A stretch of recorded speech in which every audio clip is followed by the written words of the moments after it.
News देसी देखने वाले सारे दर्शकों ने भाई मनिक जागलान की राम राम। और आज मेरे साथ भाई किसी परिचय के मोहताज नहीं है, भाई अमित मलिक, बहुत ही प्रसिद्ध रागनी कलाकार मेरे साथ हैं। भाई राम राम। राम राम भाई साहब, आपकी सारी टीम को राम राम। और न्यूज़ देसी देखने वाले चैनल के जो भी दर्शक हैं और मेरे प्रशंसक हैं, सभी से प्रार्थना है कि इस चैनल को सब्सक्राइब करें, शेयर करें, सब्सक्राइब करें। धन्यवाद भाई अमित मलिक। पहले तो मैं मेरे से शुरू करूँगा और हाँ तो बेरा को नहीं, मैं बहुत तगड़ा फ़ैन हूँ तेरा। ये मेरे लिए गौरव की बात है भाई साहब, मेरे लिए प्लीजर है, क्योंकि इसके पीछे एक कारण है भाई जी। मैंने आज तक आपकी जितनी रागनी सुनी, बड़ी सभ्य तरीके से आप रागनी मतलब सुनाते हो और बड़ा बहुत बारीकी से ज्ञान बांटने का काम करते हो। तो भाई मैं आपसे पूछना चाहूँगा, यूँ मतलब चस्का करते लग गया हो भाई साहब? देखिए, आप ऐसे जब उत्साहवर्धन करते हैं तो हमारे अंदर और ललक पैदा होती है। और रही बात चस्का लगने की, तो भाई ये ऐसी चीज़ होती है, जन्मजात ही मेरा खुद का मानना है कि गॉड गिफ्टेड चीज़ है। जिसको ललक लगती है तो मुझे तो ये भाई बचपन से ही लगी थी। 6 क्लास में था मैं जब राजकिशन जी की रागनियाँ सुनता था, उसमें गढ़वे की आवाज़ आती थी, उसके मुंह से गुनगुनाता था, वही जाके फिर आज। भाई जिस तरह आपने बताया 6ठी क्लास में थे, उस टाइम पर आपका ये चस्का लग गया था, तो ईसा सूत भी बैठा न्यू घर के नाट दो और आप न्यू लुक माँ कर क्या था यार, पाछे तो कोई लो दो प्रोग्राम होया उसमें आप गए हो? बिल्कुल मना करते थे, मेरे पिताजी मना करते थे, क्योंकि उनको डर था। वो जो कलाकारों को देखते थे वो तकरीबन वो या तो नशे में अपनी ज़िंदगी ख़राब कर लेते थे या फिर और दूसरे कारण होते थे। तो ज़्यादातर तो नशे का कारण था। तो मेरे पिताजी ने वो जब एक्सपायर हुए उससे थोड़े दिन पहले जब मेरे को स्वीकृति थी, तो मैं स्कूल में 58 टीमों में मैं फर्स्ट आया था ब्लॉक स्तर पे। तब मेरे पिताजी ने मेरे को खुली छूट दी थी और मेरे से वादा लिया था कि मैं आपको 2 शर्त पे गाने की अनुमति दे सकता हूँ। एक तो गंदा नहीं गाना और दूसरी चीज़ है कि नशा नहीं करना। तो भाई शुरू में 1-2 बात अगर कहीं पे निकली हो तो मैं उसके लिए क्षमा चाहता हूँ।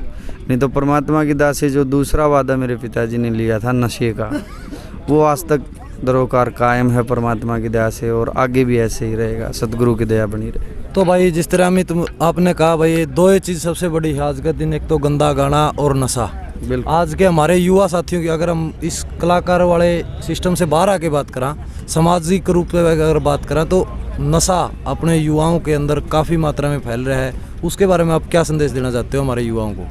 देखिए जागलान साहब, आज हम खेल प्रतियोगिता में आए हैं और हमारे आदरणीय फौजी साहब, इनके पिताजी ने और समस्त ग्रामवासियों ने यहाँ पे हमें बुलाया है। ये हमारे लिए गौरव का विषय है।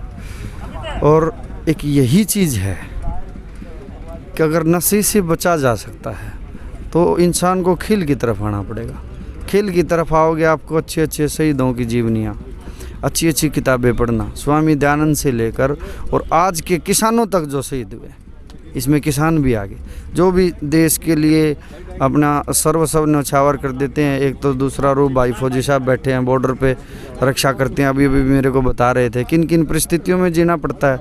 सामने नौजवान मर जाता है बेचारा और वहाँ तक हेलीकॉप्टर भी नहीं जा पाता। तो वो एक टैंगो चार्ली मूवी आपने देखी होगी, किस तरह से उस बच्चे को सामने मरते हुए देखा जाता। तो बड़ी पीड़ा है उस चीज़ की कि उस चीज़ को आदमी महसूस करे। तो हमारी ये चीज़ जो मोटिवेशनल वीडियो हैं या फिर मोटिवेशनल बात है, शहीदों की जीवनियाँ हैं। और जहाँ तक नशे की बात है, नशा तो भाई अगर इसको थोड़ा सा चेंज कर दें, नशे का फुल फॉर्म ही यही है। अगर उस आग के डंडे को बीच में लगा दें तो नशे का मतलब ही नाश होता है, तो विनाश हो जाएगा उस इंसान का। नशे से इंसान को बचना चाहिए। और भाई अमित मलिक, जिस तरह अभी अपने आपकी जो लाइन उस लाइन पे आ जाए, पहले आप जिस तरह आज प्रोग्राम कर रहे हो, इस तरह के प्रोग्राम होते थे तो आस पड़ोस के गाँव मतलब काफ़ी मात्रा में लोग पहुँचा रहे थे देखने खातर, लेकिन आज वो चीज़ लुप्त होती जा रही है। उसके पीछे क्या कारण मानते हो आप? देखिए भाई, मेरा खुद का मानना है, अब अपने विचार होते हैं सभी के। थोड़ा सा टेक्निकल आदमी मोबाइल का सहारा लेने लग गया। जो कुछ भी चीज़ है हम आज जो बात कर रहे हैं, थोड़े टाइम बाद इसका रिजल्ट आ जाएगा, सारे परिणामों का पता चल जाएगा। इंसान की थोड़ी व्यस्त लाइफ भी होगी, काम भी बढ़ गए हैं, ऐसी बात नहीं है। लेकिन मेरी ये एक प्रार्थना है कि आप अगर उन कार्यक्रमों के लिए समय निकालते हैं। अगर लड़कियां आती हैं या कुछ, मैं किसी के पैसे से कोई कार्य करती, क्या पता कोई मजबूरीवश करती है, मैं किसी पे उंगली नहीं उठाता, लेकिन इतना ज़रूरी कहता हूँ कि अच्छाई में पैसा बहुत है। बिल्कुल भाई। अच्छाई सिर्फ मेहनत मांगती है, उससे आपको समाज एक्सेप्ट भी करेगा और आपकी इज्जत करेगा। लाइक एग्जांपल, मैं आपको एक एग्जांपल देता हूँ कि एक मूवी है 3 इडियट। हाँ बिल्कुल। एक मूवी है रंग दे बसंती। तो किस तरह से जो फौजियों की मूवी या फिर कोई भी, अभी एक मूवी आई थी उरी नाम से, जो सर्जिकल स्ट्राइक, एयर स्ट्राइक या सर्जिकल को जो भी कहें तो ये करते हैं। उनमें जो मूवी जो एक्टर काम करते हैं उनको मेहनत करनी पड़ती है, तो उनकी आप टर्नओवर देखोगे करोड़ों में टर्नओवर। मेहनत करनी पड़ती है, मेहनत मांगती है, मेहनत का फल बहुत मीठा होता है। मिलेनियर हैं जितने भी खिलाड़ी हैं, आप मेहनत करो। भाई सुशील है, भाई योगेश्वर दत्त है, और कबड्डी से भी हमारे कितने साथी प्रो कबड्डी में। आप मेहनत करें, मेहनत का जो फल होता है वो मीठा होता है। और ये तो कुछ नहीं है, थोड़ी देर का है। किसी वो बुजुर्ग बताते हैं कि भाई चोरी का फल फिर मोरी मगज आकर है।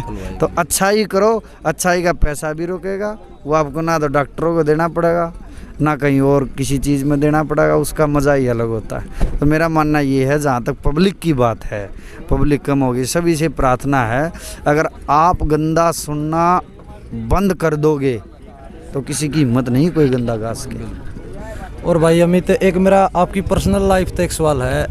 मतलब बहुत से मेरी भी खुद की भी एक मतलब सोच है भी, मैं मना ही बेरा हूँ भाई अमित मलिक इतना ज्ञान दे रहे हैं, मतलब इतनी बड़ी बड़ी बातें, इतनी पुरानी बातें याद है। आपकी क्वालिफिकेशन क्या है? मेरी क्वालिफिकेशन BA B.Ed है। मैं B.Ed तक गया हूँ अभी तक, आगे भी MA में मैंने दाखिला ले रखा है। तो पढ़ाई भी साथ में चल रही है और महान आदमियों के साथ रहना और उनके साथ समय व्यतीत करना।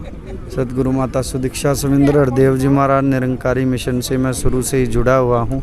तो सदगुरु ने मेरे को अनेक व्यसनों से, हर एक चीज़ों से बचा के रखा आज तक, और यही दुआ है कि हमेशा ही बचा रहूँ। कदे ऐसा टाइम भी आ भाई अमित कि मतलब न्यू सोचा हो यार तू कोनी मतलब एक उस लेवल तक पहुँच पाता जिस लेवल पर आज आप हो, जिस लेवल पर आपका नाम है, कदे दिमाग में न्यू भी आ रहा है कोनी पहुँच सकते और तक? नहीं ऐसा है, सोचा है कोनी मतलब कड़ तक जाना है? नहीं ऐसी बात नहीं। मेरा एम मेरे दिमाग में, मैं अभी वहाँ तक पहुँचा नहीं हूँ, लेकिन जहाँ तक ये बात है आने की, मेरे पिताजी गुजर गए थे, उसके बाद बहुत स्टिक हालत थी घर की, आर्थिक व्यवस्था भी ख़राब थी और सब, मतलब एक प्रकार से ये कहते कि वह रोड पे आने की बात। तो उसके बाद थोड़ा बहुत महसूस हुआ, लेकिन उसके बाद फिर वही बात, वो किसान वाली में भाई इतनी हिम्मत फिर ज़मींदार में है कि वो जब ये देखा कि भाई 1 साल हमारा और धान थे, उस टाइम एक बीमारी चली थी सर्रा नाम की, कुछ इस तरह की बीमारी थी शायद वो, तो उसमें धान जो थे बीच में काले से पड़ के और ख़त्म हो गए थे बिल्कुल। मेरे पिताजी जिया करते जब, तो वहाँ से मुझे बड़ा मोटिवेशनल महसूस हुआ। हमारे बस 1.5 बोरी धान चावल निकले थे। अच्छा। तो मेरे पिताजी, हालत मुझे पता था परिवार की, मैं उस टाइम शायद 10th क्लास में था, हालत मेरे को पता था परिवार की क्या चल रही है। तो उसमें जब 1.5 बोरी हुआ तो मैं मेरे पिताजी की तरफ एक रोनी नज़र से देखने लगा। तो मेरे पिताजी ने मेरे पास आके सबसे पहले ये कही कि साइड में देखो, सब के ही ऐसे हैं, ठीक है, तो इसी ने देना है, ये मेरे को सब कुछ इसी ने देना। बस सबसे बड़ी सक्सेस का सबसे बड़ा मंत्र मेहनत है मेरी नज़र में।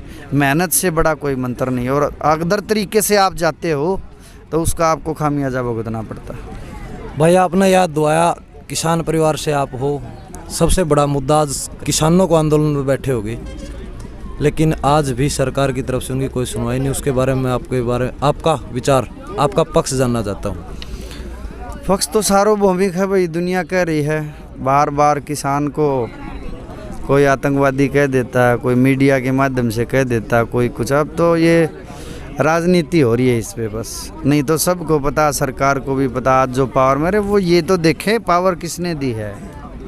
मैं भी किसी पार्टी से संबंधित हूँ, मैं 1 मिनट में रिजाइन दे देता हूँ, और मैं ज़्यादा बात खोलना नहीं चाहता, वो पता भी है मैंने क्या रिजाइन कर रखा है।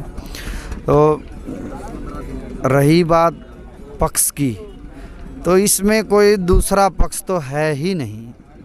ये तो एक सारा यूनिवर्सल ट्रूथ होता है कि कोई आंदोलन कर रहा है तो उसको दबाया जा रहा है, जब बार बार उस पर आरोप लग रहे हैं, ये है वो है। तो जिन आदमियों ने बनाया है, ये सरकार भी उसी दिशा में जा रही, मेरा खुद का विचार है।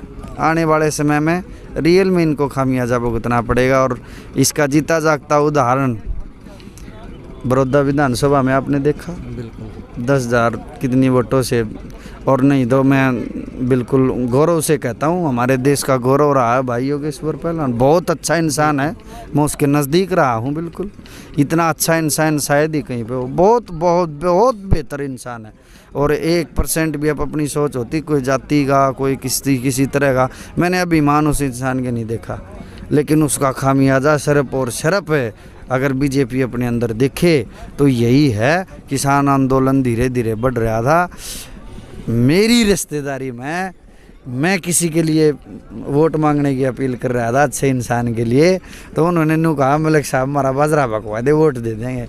भाई 10-20 दिन लगातार वो बाजरा नहीं बिका, वो 10-20 दिन का जितना घाटा हुआ ना, 10-20 हज़ार का घाटा ही हो गया बीजेपी का। उतना ही घाटा उनने सच्चाई है। देखिए भाई, मेरे साथ थे भाई अमित मलिक, इन्होंने बिल्कुल खुले शब्दों में सारी बात बताई। भाई कोई लास्ट संदेश अपने चैनल के माध्यम से आप देना चाहते हो? बिल्कुल जी, भारत एक गौरवमयी देश है और खेलों की तरफ युवा ध्यान दें, नशों को बिल्कुल छोड़ें, खाम खा का समय व्यतीत ना करें, मोबाइल को सिर्फ इतना यूज करें जितना काम में आने वाली चीज़ है। खाम खा की चीज़ों में समय ना खोएं, खेलों की तरफ जिसकी जो फील्ड है। मेरा खुद का मानना है, चाहे कोई मोटर संभालता हो, चाहे कोई गोलगप्पे ही रेडी लाता हो, चांदनी चौक में आप जाके देखोगे लोग मिलेनियर करोड़पति हुए बैठे हैं। बिल्कुल। क्यों? अपना काम करा है उन्होंने। काम से लगाव रखो, छोटे बड़े की कदर करो, इज्जत करो, छोटे से प्यार करो और निंदा नफरत, एक दूसरे से ईर्ष्या की भावना को छोड़ के सिर्फ अपने काम की तरफ ध्यान दो, दूसरा बढ़ता है। कहने का मतलब है जो काम करो उसने अपना 100% दो भाई। और मेरे साथ अमित मलिक भाई, बहुत बहुत धन्यवाद भाई साहब। एक मैसेज और देना चाहूँगा, छोटा सा, कहीं पे देखा भी है भाई, हम किसी को अगर दबाते हैं तो हमें झुकना पड़ता है, ठीक है, झुकना पड़ता है उसको भी दबाने के लिए कंधा। और अगर हम उसको उठाते चले जाएं तो वो भी उठ जाए और अपना आपा भी उठ जाए, वो पूरी ज़िंदगी एहसान मान लेगा। किसी को कोई मजबूरी वश आता है, उसकी मजबूरी का फ़ायदा ना उठाएं, उसको साथ दें। बहुत बहुत धन्यवाद भाई अमित। थैंक यू भाई साहब।